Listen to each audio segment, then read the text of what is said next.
que você contou a sua história, literalmente mergulhou na sua história, chegou a hora de você aprender e refletir um pouco sobre ela.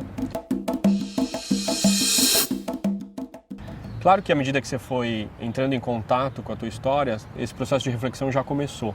Mas agora eu vou deixar 5 perguntas para você começar esse processo de reflexão. E a primeira pergunta é: o que se repete em minha vida? Quais são os padrões que se repetem em minha vida? Essa pergunta tem a ver com você olhar para a tua história e analisar repetições. Vou dar alguns exemplos para ficar mais fácil.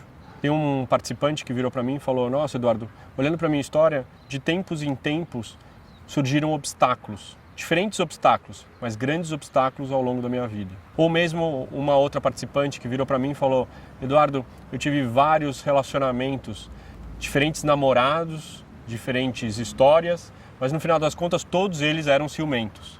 Então isso era uma coisa que se repetia na vida dessa pessoa. Então o que se repete na sua vida? Quais são os padrões que se repetem na sua vida? Então, a segunda pergunta tem a ver com quais áreas eu dei preferência em minha vida, quais foram os meus focos ao longo da minha vida. Quando eu falo de áreas aqui, não estou falando de marketing, finanças, operações, que no mundo organizacional a gente está acostumado. Aqui eu estou falando de qualquer área, de qualquer foco. Por exemplo, tem uma participante que virou e falou: é incrível como a pintura é algo que sempre me acompanhou, que eu sempre estava lá pintando, me interessando por isso.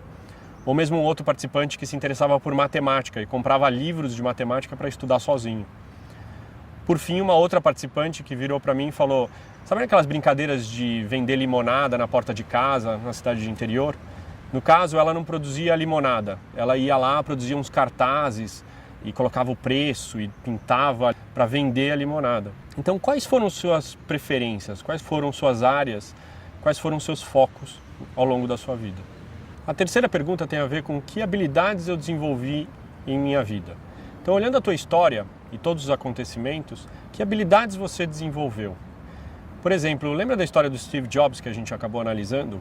Teve uma passagem da história dele, que ele mesmo cita, que ele foi mandado embora da Apple. E ele diz que ele entrou num dos períodos de maior criatividade da vida dele.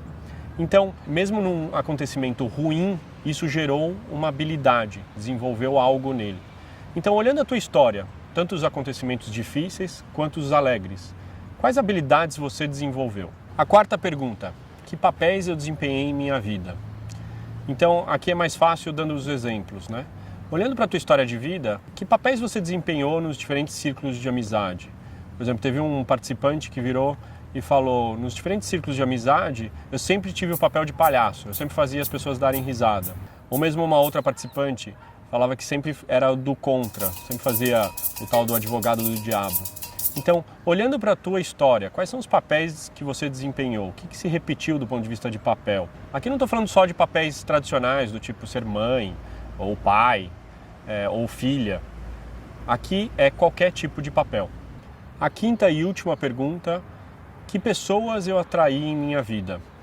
Então, olhando para a tua história e olhando as diferentes pessoas que passaram pela tua vida, existe algum padrão, existe alguma coisa comum entre essas pessoas? Antes de começar a sair respondendo, eu queria dar 2 dicas muito importantes para responder essas perguntas. A primeira delas é: não julgue as suas respostas. Então, por exemplo, analisando os seus padrões, é muito comum às vezes a pessoa pegar o padrão e começar: nossa, mas olha como eu sou. Não julga, simplesmente registra e coloca no caderno e bola para frente. A outra tentação muito grande nessa fase é as pessoas quererem já ter conclusões, já saber o que elas vão fazer a partir dessas respostas. Suspende isso. Uma participante uma vez virou e falou assim: nossa, uma área que eu dei muita preferência em minha vida foram as crianças. Eduardo, babá não dá dinheiro. Eu não perguntei o que você vai fazer com isso, né? Eu só perguntei quais foram as áreas de interesse. Depois a gente vai usar essas respostas para alguma coisa. Mas primeiro, responde as perguntas. Então evita de tentar tirar conclusões, de sair querendo achar o que você vai fazer com isso. Boas reflexões! Logo após você responder as perguntas sobre você, no espírito Ubuntu, lembra do teu parceiro, do teu colega que você ouviu a história dele ou mesmo assistiu o vídeo da história dele? Então pega essa história e tenta responder pelo seu amigo, a partir da história dele, essas reflexões.